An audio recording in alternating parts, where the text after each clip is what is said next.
Hello and welcome to livealittlehigher.com. Shavua Tov, I want to wish you a healthy, happy, beautiful week. Today we begin our parasha with the parasha Mishpatim, which are laws, and the Torah portion starts, and these are the laws that you should set before me. So it's very interesting to note that we just came out of Mount Sinai. Hashem just gave us the Torah. We're flying in cloud 9. We're almost angels. We're sinless people. We're in a very lofty level. And chronologically, the first thing that Hashem does is He gives us laws in which we have to know how we behave with our fellow human beings. So the question is, the normal thing would be that after the Torah, after giving the Torah, Hashem would have given us laws that are more esoterical, more mystical, more spiritual. But no, He comes and He gives us raw laws that have to deal with human nature and human behavior. And it's very troublesome. It's like you have to think, like, okay, what is He trying to tell us here? And the parasha after Mishpatim, He comes and He gives in Terumah the laws of the building of the Mishkan, the tabernacle in the desert, that went with them for 40 years in the desert. And after coming to Israel, it was erected in Shiloh, and after that, King Solomon built the first temple in Jerusalem. So the question is, I don't understand, is God in heaven or is God in earth? What is He trying to tell us here? So I remember that once in a class I took with Shimona Zukernik, she was telling us that human beings have four intelligences, four quotients of intelligence. One is the spiritual quotient, which is higher than ourselves, is up there. Then we have the IQ, which is the intellectual quotient, which is in the mind, in the brain. Then we have the emotional quotient, EQ, which is heart-based. And then we have a fourth intelligence, a fourth quotient, that is the BQ, which is in our feet, and it's the behavioral quotient. And she asked us, which one would we think is the most important to be a good human being? And most of us answered that obviously the spiritual quotient, the most important thing is to be connected to Hashem, to be spiritual and be up there, that would take care of the rest. And she said, no, you're wrong. The most important quotient is the BQ, which is the behavioral quotient. It's how you behave, because you can be the most spiritual person, you can be the most intellectual, intelligent human being, or you can be the most emotional, well-bounded human being, but at the end, if you don't behave in the righteous way, then none of those are going to be good. If we see in history, the Germans were the most intelligent people of the world. They were the most intelligent, they had the best universities, they were the ones that knew more about everything. But nevertheless, when it came to Hitler's solution, we saw what that intelligence did. It doesn't make people a good person. So Hashem, for Him, the most important thing we see here, that for Him the most important thing is the way we conduct ourselves with our fellow human beings. And the Torah is not a psychological, it's not a philosophical work. It's really a psychological work. It's about human nature, about people, and how their nature, their instinctive urges control them, and how to control that, how we are able to really be masters and accountable for our own behaviors. And so this parasha talks about the laws concerning slaves, and it's interesting also because the laws that Hashem gave in Mishpatim were laws that were not applicable in the times of the desert. People didn't have slaves in the times of the desert. They didn't have agricultural needs. They didn't have to deal with business dealings. They didn't have thieves. They didn't have people who stole or kidnapped people. It was not applicable then.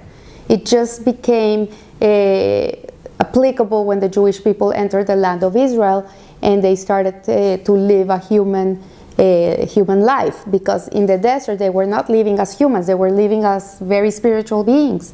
So all these laws concerning slaves, kidnappings, assault, negligence, theft, laws of lending things, or if you give someone something for safekeeping, if they break it, if they lose it, what is the law with that, how we have to treat our employees, how we employ employees, how the employees have to treat the employer, all these laws that really make life, because this is our day-to-day dealings in life, and really what Hashem is trying to tell us is that He's in the details. He lives in this world with us. Maybe his castle and His throne are up in heaven, but Hashem is very much part of our daily lives in this world. And for Him it matters. It matters how we behave. And when a person is not behaving accordingly to His will, we are in a certain way dragging Hashem in the way we behave, because each one of us has a part of Him inside of us. So if we're stealing, or if we're killing, or if we're mistreating an employee, or we're mistreating anybody in this world, we're dragging Hashem in that equation. That's why it says that Shekhinah is also in exile. He's also in exile. He's with us. And when a person is suffering, Hashem is very much with him. He comes down and He's here with him. He comes to comfort him. So the Torah is not about why. We are not a why type of people. We're not people who are asking why me, why this, why. We're more like a how type of people. So the whole Talmud, oral law, is more about how do we perform these mitzvahs? How is the right way to do them? How do I deal in my business dealings? Not why do I have to do this, how do I do it? And that's the Jewish mentality. It's not why, it's how. How can I do it the best way possible, the way Hashem wants me to do it? And most of these laws, really any civil society would come with most of them, obviously because they're very intellectual and they're very logical laws.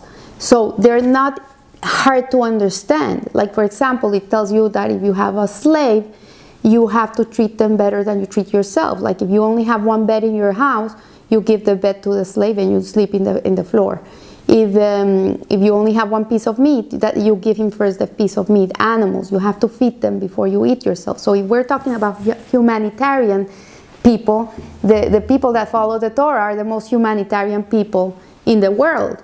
And these laws we don't follow because they make logic or because they're in our eyes they're the right thing to do. We follow them because this is the right way to do it for Hashem. And the Torah was given more than 3,500 years ago, and these laws are as relevant today as they were so many years ago. They don't change. It's the same right and wrong. And when you look at the secular society, when you see that people are not basing their lives on higher law, then the laws begin to change. And what was wrong 200 years ago suddenly now is correct. And this is not the way with the Torah. What was wrong 3,500 years ago is wrong today, and it's going to be wrong tomorrow.